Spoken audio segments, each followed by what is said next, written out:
ಕವತರಿಸಿದೆ ಸ್ವರ್ಗದ ಸ್ಪರ್ಧಿಯು ಸುಂದರ ತಾಯ್ ನೆಲವು ನಮ್ಮಿ ತಾಯ್ ನೆಲವು ದೇವಿ ನಿನ್ನಯ ಸೊಬಗಿನ ಮಹಿಮೆಯ ಬಣ್ಣಿಸಲ ಸದಳವು ಬಣ್ಣಿಸಲ ಸದಳವು ಧವಳ ಹಿಮಾಲಯ ಮುಕುಟದ ಮೆರಗು ಕಾಲ್ತೊಳೆಯುತ್ತಲಿದೆ ಜಲದಿಯ ಬುರುಗು ಧವಳ ಹಿಮಾಲಯ ಮುಕುಟದ ಮೆರಗು ಕಾಲ್ತೊಳೆಯುತ್ತಲಿದೆ ಜಲದಿಯ ಬುರುಗು ಗಂಗಾ ಬಯಲಿದು ಹಸಿರಿನ ಸೊರಗು ಕಣಕಣ ಮಂಗಳವು ನಮ್ಮಿ ತಾಯ್ ನೆಲವು ನಮ್ಮಿ ತಾಯ್ ನೆಲವು ಕಾಶ್ಮೀರದಲ್ಲಿ ಸುರಿಯುವುದು ತುಗಿನ ರಾಜಸ್ಥಾನದಿ ಸುಡುವುದು ಪುಲಿನ ಮಲಯಾಚಲದಿ ಗಂಧದ ಪವನ ವಿಧ ವಿಧ ಭೂಫಲವು ನಮ್ಮಿ ತಾಯ್ ನೆಲವು ನಮ್ಮಿ ತಾಯ್ ನೆಲವು ಹಲವು ಭಾಷೆ ನುಡಿ ಲಿಪಿಗಳ ತೋಟ ವಿವಿಧ ಪಂಥ ಮತಗಳ ರಸದೂಟ ಕಾಣಲು ಕಾಮನ ಬಿಲ್ಲಿನ ನೋಟ ಬಗೆ ಬಗೆ ಸಂಕುಲವು ನಮ್ಮಿ ತಾಯ್ ನೆಲವು ನಮ್ಮಿ ತಾಯ್ ನೆಲವು ಪುಣ್ಯವಂತರಿಗೆ ಇದುವೇ ನಾಕ ಕಳರಿಗೆ ಆಗಿದೆ ಶಿವನ ಪಿನಾಕ ಚರಣಾಗತರಿಗೆ ಅಭಯದಾಯಕ ಯುಗ ಯುಗದಿ ನಿಲುವು ನಮ್ಮಿ ತಾಯ್ ನೆಲವು ನಮ್ಮಿ ತಾಯ್ ನೆಲವು ದೇವಿ ನಿಂದಯ ಸೊಬಗಿನ ಮಹಿಮೆಯ ಬಣ್ಣಿಸಲ ಸದಳವು ನಮ್ಮಿ ತಾಯ್ ನೆಲವು ನಮ್ಮಿ ತಾಯ್ ನೆಲವು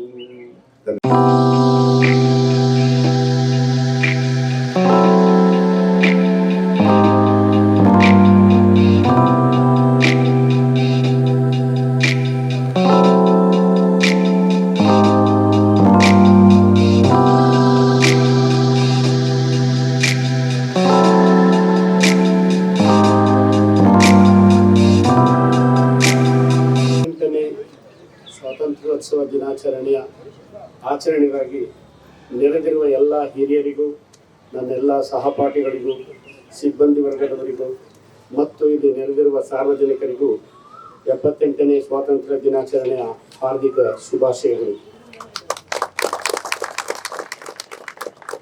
ಮೊದಲಿಗೆ ಈ ಕಾರ್ಯಕ್ರಮದಲ್ಲಿ ನನಗೆ ಮಾತನಾಡಲು ಅವಕಾಶ ಕಲ್ಪಿಸಿಕೊಟ್ಟಿರುವುದಕ್ಕಾಗಿ ಧನ್ಯವಾದಗಳು. ಭಾರತದಲ್ಲಿ ಪ್ರತಿ ವರ್ಷವೂ ನಾವು ಆಗಸ್ಟ್ 15ರಂದು ಸ್ವಾತಂತ್ರ್ಯ ದಿನಾಚರಣೆಯನ್ನು ನಾವು ಆಚರಿಸ್ತಾ ಬಂದಿದ್ದೇವೆ. ಈ ದಿನ 1947ನೇ ಇಸ್ವಿ ಆಗಸ್ಟ್ 15ರಂದು ಬ್ರಿಟಿಷ್ ವಸಾಹತುಶಾಹಿಗಳ ಆಳ್ವಿಕೆಯಿಂದ ನಾವು ಮುಕ್ತಿ ಪಡೆದಂಥ ದಿನ ಅಂತ ಆಚರಿಸ್ತಾ ಇದ್ದೀವಿ. ಈ ದಿನದಂದು ದೇಶಭಕ್ತಿಯ ಉತ್ಸಾಹ, ಧ್ವಜಾರೋಹಣ, ಸಾಂಸ್ಕೃತಿಕ ಕಾರ್ಯಕ್ರಮಗಳು ಮತ್ತು ಅನೇಕ ನಾಯಕರ ಭಾಷಣಗಳು ದೇಶದ ಎಲ್ಲೆಡೆ ಕಂಡು ಬಂದಿರುತ್ತವೆ.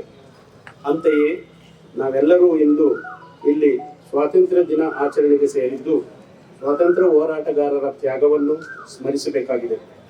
ಸ್ವಾತಂತ್ರ್ಯದ ಮಹತ್ವದ ಜೊತೆಗೆ ಇಂದು ನಮ್ಮ ಹೊಣೆ ಜವಾಬ್ದಾರಿಗಳೇನು ಎಂಬುದನ್ನು ಅರ್ಥ ಮಾಡಿಕೊಂಡು ದೇಶಕ್ಕೆ ನಾವು ಸಹ ಏನಾದರೂ ಕೊಡುಗೆ ನೀಡಬೇಕಾಗುತ್ತದೆ.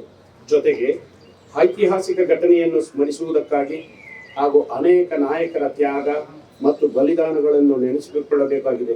ಅಲ್ಲದೆ ಹಲವಾರು ವರ್ಷಗಳ ನಿರಂತರ ಹೋರಾಟ, ತ್ಯಾಗ ಮತ್ತು ಬಲಿದಾನಗಳ ನಂತರ ಭಾರತ ದೇಶವು ಅಂತಿಮವಾಗಿ ಬ್ರಿಟಿಷ್ ವಸಾಹತುಶಾಹಿ ಆಡಳಿತದಿಂದ ಹೊರಬಂದ ದಿನವನ್ನು ಹಾಗೂ ಅಸಂಖ್ಯಾತ ಜೀವಗಳ ತ್ಯಾಗವನ್ನು ಮತ್ತು ರಾಷ್ಟ್ರದ ಸಾರ್ವಭೌಮತ್ವವನ್ನು ಭದ್ರಪಡಿಸಲು ಮಾಡಿದ ಅವಿರತ ಪ್ರಯತ್ನಗಳನ್ನು ನೆನಪಿಸಿಕೊಳ್ಳಬೇಕಾಗಿದೆ. ಭಾರತದ ಸ್ವಾತಂತ್ರ್ಯಕ್ಕೆ 1857ರಿಂದ 1947ರವರೆಗೆ ಹಲವು ದಶಕಗಳ ಕಾಲ ನಮ್ಮ ಪೂರ್ವಜರು ಹೋರಾಡಿರುವುದನ್ನು ಈ ಸಂದರ್ಭದಲ್ಲಿ ನಾವು ನೆನಪಿಸಿಕೊಳ್ಳಲೇಬೇಕು. ಸ್ವಾತಂತ್ರ್ಯ ಎಂದರೆ ಪ್ರತಿಯೊಬ್ಬ ವ್ಯಕ್ತಿಗೂ ಎಲ್ಲ ರೀತಿಯ ಮೂಲಭೂತ ಹಕ್ಕುಗಳು, ಎಲ್ಲ ರೀತಿಯ ಸ್ವಾತಂತ್ರ್ಯವನ್ನು ನೀಡಬೇಕು. ಆದರೆ ಒಬ್ಬ ವ್ಯಕ್ತಿಯು ತನ್ನ ಸ್ವಾತಂತ್ರ್ಯದ ಹಕ್ಕಿನಿಂದ ಮತ್ತೊಬ್ಬರ ಸ್ವಾತಂತ್ರ್ಯಕ್ಕೆ ಅಡ್ಡಿಯಾಗುವ ಯಾವುದೇ ಕೆಲಸವನ್ನು ಮಾಡಬಾರದು ಎಂಬುದನ್ನು ಸದಾ ನೆನಪಿನಲ್ಲಿ ಇಟ್ಟುಕೊಳ್ಳಬೇಕು. ನಮ್ಮ ಸ್ವಾತಂತ್ರ್ಯವು ದೇಶಪ್ರೇಮಿ ಭಾರತ ಮಾತೆಯ ಮಡಿಲ ಕೆಚ್ಚದೆಯ ನಿಷ್ಕಳಂಕ ಯುವಕರು, ನೇತಾರರು ಹಾಗೂ ತಾಯಂದಿರ ತ್ಯಾಗ ಬಲಿದಾನದ ಬಳುವಳಿ. ಅವರೆಲ್ಲರನ್ನು ಸ್ಮರಿಸೋಣ ಹಾಗೂ ಇತಿಹಾಸವನ್ನು ಮರೆಯದೆ ಅವರ ಆದರ್ಶಗಳನ್ನು ಹಾಗೂ ದೇಶಪ್ರೇಮವನ್ನು ಇಂದಿನ ಯುವ ಪೀಳಿಗೆಗೆ ಪರಿಚಯಿಸೋಣ. ಬ್ರಿಟಿಷರಿಂದ ಸ್ವಾತಂತ್ರ್ಯಗೊಂಡ ನಂತರ ಭಾರತ ದೇಶವು ಹಲವು ಮೈಲುಗಲ್ಲುಗಳನ್ನು ಕಂಡಿದೆ. ಆರ್ಥಿಕತೆ, ರಾಜಕೀಯ, ತಂತ್ರಜ್ಞಾನ, ವಿಜ್ಞಾನ, ಮೂಲಸೌಕರ್ಯಗಳು ಹೀಗೆ ಎಲ್ಲ ಕ್ಷೇತ್ರಗಳಲ್ಲೂ ಸಹ ಅನೇಕ ಸಾಧನೆಗಳಿಗೆ ಸಾಕ್ಷಿಯಾಗಿದೆ. ಈ ಸಾಧನೆ, ಅಭಿವೃದ್ಧಿಗಳ ಸಂಖ್ಯೆ ಸ್ವಾತಂತ್ರ್ಯ ಭಾರತದಲ್ಲಿ ಹೆಚ್ಚುತ್ತಲೇ ಇರುತ್ತದೆ ಮತ್ತು ಇದಕ್ಕೆ ಅಂತ್ಯ ಎನ್ನುವುದಿಲ್ಲ.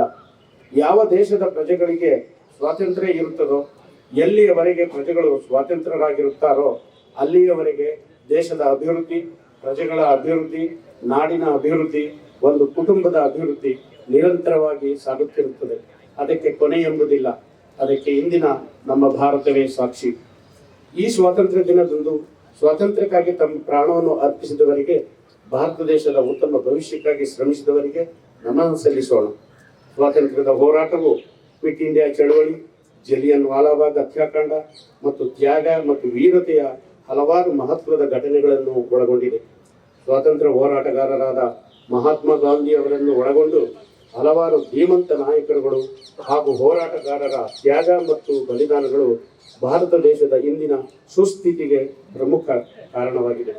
ನಮ್ಮ ರಾಷ್ಟ್ರದಲ್ಲಿನ ನ್ಯಾಯ, ಸ್ವಾತಂತ್ರ್ಯ ಮತ್ತು ಸಮಾನತೆಯ ಆದರ್ಶಗಳು ಇತರೆ ದೇಶಗಳಿಗೆ ಪ್ರೇರಣೆಯಾಗಿದೆ ಎಂಬ ಅಂಶವನ್ನು ನಾವು ಗಮನಿಸಬಹುದಾಗಿದೆ. ಇಷ್ಟೆಲ್ಲ ಬೆಳವಣಿಗೆಗಳ ಮಧ್ಯೆಯೂ ನಾವು ಆಂತರಿಕ ಹಾಗೂ ಬಾಹ್ಯ ಶಕ್ತಿಗಳಿಂದ ನಿರಂತರವಾಗಿ ಎದುರಿಸುತ್ತಿರುವ ಸವಾಲುಗಳನ್ನು ದೃಢ ನಿರ್ಧಾರ ಮತ್ತು ಕಠಿಣ ಕ್ರಮಗಳ ಮೂಲಕ ನಿಗ್ರಹಿಸಬೇಕಾಗಿದೆ. ಲಿಂಗ, ಧರ್ಮ, ಜಾತಿ ಅಥವಾ ಇನ್ಯಾವುದೇ ಅಂಶಗಳ ಆಧಾರದ ಮೇಲೆ ತಾರತಮ್ಯವನ್ನು ನಿರ್ಮೂಲನೆ ಮಾಡುವತ್ತ ನಾವು ಶ್ರಮಿಸಬೇಕಾಗಿದೆ. ಭಾರತ ದೇಶದ ಆರ್ಥಿಕತೆ ಬೆಳವಣಿಗೆಯು ಕೋಟ್ಯಾಂತರ ಜನರನ್ನು ಬಡತನ ರೇಖೆಗಿಂತ ಮೇಲೆ ತರಲು ಸಾಧ್ಯವಾಗಿದ್ದರೂ ಅಸಮಾನತೆ ಇನ್ನೂ ಮುಂದುವರಿಯುತ್ತಿದೆ. ಅಲ್ಲದೆ ಸಂಪನ್ಮೂಲಗಳ ಮತ್ತು ಅವಕಾಶಗಳ ಸಮಾನ ಹಂಚಿಕೆಯಾಗಿರುವುದಿಲ್ಲ. ಜೊತೆಗೆ ಶಿಕ್ಷಣ ಮತ್ತು ಆರೋಗ್ಯ ರಕ್ಷಣೆ ಪ್ರತಿಯೊಬ್ಬ ನಾಗರಿಕನಿಗೂ ಲಭ್ಯವಾಗಿರಬೇಕಾಗುತ್ತದೆ. ಸ್ವಾತಂತ್ರ್ಯ ನಂತರ ದೇಶವು ಎಲ್ಲ ಕ್ಷೇತ್ರಗಳಲ್ಲೂ ಅಭಿವೃದ್ಧಿ ಹೊಂದುತ್ತಿದ್ದು, ಅದರಲ್ಲೂ ಕೃಷಿ ಮತ್ತು ತೋಟಗಾರಿಕೆ ಕ್ಷೇತ್ರದಲ್ಲೂ ಅಗಾಧ ಪ್ರಗತಿ ಸಾಧಿಸಿದೆ. ಹಲವಾರು ಪದಾರ್ಥಗಳು ಹಲವಾರು ದೇಶಗಳಿಗೆ ರಫ್ತು ಮಾಡಲಾಗುತ್ತಿದೆ. ಪ್ರಮುಖವಾಗಿ ಹಣ್ಣು, ತರಕಾರಿ, ಕಾಫಿ, ಗೋಡಂಬಿ, ಹೂಗಳು, ಸಾಂಬಾರ ಪದಾರ್ಥಗಳು, ಬೆಂಗಳೂರು ಗುಲಾಬಿ ಈರುಳ್ಳಿ ಇತ್ಯಾದಿ ಪದಾರ್ಥಗಳ ರಫ್ತಿನಿಂದ ಸಾಕಷ್ಟು ವಿದೇಶಿ ವಿನಿಮಯ ಗಳಿಸುತ್ತಿದೆ. ಈ ಎಲ್ಲ ಯಶಸ್ಸಿನ ಹಿಂದೆ ರೈತರ ಪರಿಶ್ರಮ ಹಾಗೂ ನಿರಂತರ ದುಡಿಮೆ ಮತ್ತು ಅವರ ಬೆನ್ನೆಲುಬಾಗಿ ನಿಂತು ತಾಂತ್ರಿಕ ಸಹಕಾರ ನೀಡುತ್ತಿರುವ ಕೃಷಿ ವಿಜ್ಞಾನಿಗಳು ಹಾಗೂ ನಮ್ಮ ಇಲಾಖೆಯ ಸಿಬ್ಬಂದಿಗಳ ಪರಿಶ್ರಮ ಕಾರಣವಾಗಿದೆ. ಇಲಾಖೆಯ ಅಧಿಕಾರಿಗಳು ಮತ್ತು ಸಿಬ್ಬಂದಿಗಳು ಇನ್ನೂ ಹೆಚ್ಚಿನ ರೀತಿಯಲ್ಲಿ ಸೇವಾ ಮನೋಭಾವ ಅಳವಡಿಸಿಕೊಂಡು ಕರ್ತವ್ಯ ನಿರ್ವಹಿಸುವುದರ ಜೊತೆಗೆ ಕೇಂದ್ರ ಮತ್ತು ರಾಜ್ಯ ಸರ್ಕಾರಗಳ ವಿವಿಧ ಯೋಜನೆಗಳಲ್ಲಿ ಲಭ್ಯವಿರುವ ಸವಲತ್ತುಗಳನ್ನು ಸಕಾಲದಲ್ಲಿ ರೈತರಿಗೆ ತಲುಪಿಸುವ ಮೂಲಕ ತೋಟಗಾರಿಕೆ ವಲಯದ ಹೆಚ್ಚಿನ ಅಭಿವೃದ್ಧಿಗೆ ಶ್ರಮಿಸಬೇಕಾಗಿರುತ್ತದೆ. ಅಲ್ಲದೆ ಇಂದು ಭಾರತವು ಮಹತ್ತರವಾದ ಮೈಲಿಗಲ್ಲನ್ನು ದಾಟಿದೆ. ಜಗತ್ತಿಗೆ ವಸುದೈವ ಕುಟುಂಬಕಂ ಎಂದು ತಿಳಿಸಿದ ರಾಷ್ಟ್ರ ನಮ್ಮದು. ವಿಶ್ವ ಶಾಂತಿ ಕಲಿಸಿದ ನಾಡು ನಮ್ಮದು.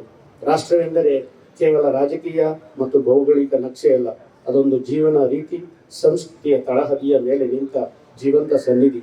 ಆಧ್ಯಾತ್ಮದ ಹಾಗೂ ಜೀವನ ಮೌಲ್ಯಗಳ ಉದ್ದೇಶ ಸಾರುವ ಕರ್ಮಭೂಮಿ ಭಾರತವೊಂದೇ ಎನ್ನುವ ಹೆಮ್ಮೆ ನಮಗಿರಲಿ. ರಾಷ್ಟ್ರಧ್ವಜ ತ್ರಿವರ್ಣದಿಂದ ಕೂಡಿದ ಬಟ್ಟೆಯ ತುಂಡಲ್ಲ, ಇದೊಂದು ಭವ್ಯ ಫಲಕ. ಅದರಡಿಯಲ್ಲಿ ನಾವೆಲ್ಲರೂ ಒಂದೇ ಎನ್ನುವ ಭಾವ ಬಿತ್ತೋಣ. ಪ್ರತಿ ಬಾರಿಯೂ ಇಲಾಖೆಯು ವಿಭಿನ್ನ ಚಿಂತನೆಗಳೊಂದಿಗೆ ಭಾರತದ ಸಾಧನೆ, ಭಾರತದ ಪರಂಪರೆಯನ್ನು ಬಿಂಬಿಸುವ ಸ್ಮಾರಕಗಳು ಹಾಗೂ ರಾಷ್ಟ್ರ ನಾಯಕರ, ಸಮಾಜ ಸುಧಾರಕರ ಆದರ್ಶ ಪ್ರಾಯಗಳನ್ನು ಜನತೆಗೆ ಪರಿಚಯಿಸುವ ಸಲುವಾಗಿ ಫಲಪುಷ್ಪ ಪ್ರದರ್ಶನಗಳನ್ನು ಆಯೋಜಿಸಲಾಗುತ್ತಿದೆ. ಅದೇ ರೀತಿ ಈ ಬಾರಿ ಸಂವಿಧಾನ ಶಿಲ್ಪಿ, ಸಮಾಜ ಸುಧಾರಕ, ವಿಶ್ವಜ್ಞಾನಿ ಡಾಕ್ಟರ್ BR ಅಂಬೇಡ್ಕರ್ ಅವರ ವಿಷಯಾಧಾರಿತ ಫಲಪುಷ್ಪ ಪ್ರದರ್ಶನವನ್ನು ಆಯೋಜಿಸಲಾಗಿದ್ದು ಅದು ಯಶಸ್ಸು ಕಾಣುತ್ತಿದೆ. ಈ ಫಲಪುಷ್ಪ ಪ್ರದರ್ಶನದ ಯಶಸ್ಸಿನ ಹಿಂದೆ ನಮ್ಮ ಅಧಿಕಾರಿ ಮತ್ತು ಸಿಬ್ಬಂದಿಗಳ ಪರಿಶ್ರಮವಿದ್ದು ಅವರೆಲ್ಲರಿಗೂ ನಮ್ಮ ಅಭಿನಂದನೆಗಳು. ಹೆಚ್ಚಿನ ಸಂಖ್ಯೆಯಲ್ಲಿ ಸಾರ್ವಜನಿಕರು ಈ ಪ್ರದರ್ಶನವನ್ನು ವೀಕ್ಷಿಸಿ ಯಶಸ್ವಿಗೊಳಿಸಿದಲ್ಲಿ ಮುಂದಿನ ದಿನಗಳಲ್ಲಿ ಇನ್ನೂ ಹೆಚ್ಚಿನ ಆಕರ್ಷಣೀಯ ಪ್ರದರ್ಶನಗಳನ್ನು ಏರ್ಪಡಿಸಲು ಸ್ಫೂರ್ತಿದಾಯಕವಾಗುತ್ತದೆ. ಅಂದು ದೇಶದ ಸ್ವಾತಂತ್ರ್ಯಕ್ಕಾಗಿ ಒಂದಾದ ನಾಯಕರಂತೆ ಇಂದು ನಾವು ನಮ್ಮೆಲ್ಲರ ನಡುವೆ ಇರುವ ಜಾತಿಭೇದ, ವರ್ಣಭೇದ, ಲಿಂಗಭೇದ ಮತ್ತು ನಮ್ಮ ದೇಶದ ಶಾಂತಿಗೆ ಧಕ್ಕೆ ತರುವ ಯಾವುದೇ ಶಕ್ತಿಗಳ ವಿರುದ್ಧ ಹೋರಾಡಲು ಜೊತೆ ಸೇರಬೇಕಾಗಿದೆ. ಆದುದರಿಂದ ಪ್ರಪಂಚ ಜ್ಞಾನವನ್ನು ಬೆಳೆಸಿಕೊಂಡು ನಾಯಕತ್ವದ ಗುಣವನ್ನು ಬೆಳೆಸಿಕೊಂಡು ವಿಶ್ವ ಮಾನವರಾಗೋಣ ಎಂದು ತಿಳಿಸುತ್ತಾ ಮತ್ತೊಮ್ಮೆ ತಮ್ಮೆಲ್ಲರಿಗೂ 78ನೇ ಸ್ವಾತಂತ್ರ್ಯ ದಿನಾಚರಣೆಯ ಶುಭಾಶಯವನ್ನು ತಿಳಿಸುತ್ತಾ ನನ್ನ ಮಾತುಗಳನ್ನು ಮುಗಿಸುತ್ತೇನೆ. ಜೈ ಜವಾನ್, ಜೈ ಕಿಸಾನ್, ಜೈ ಹಿಂದ್.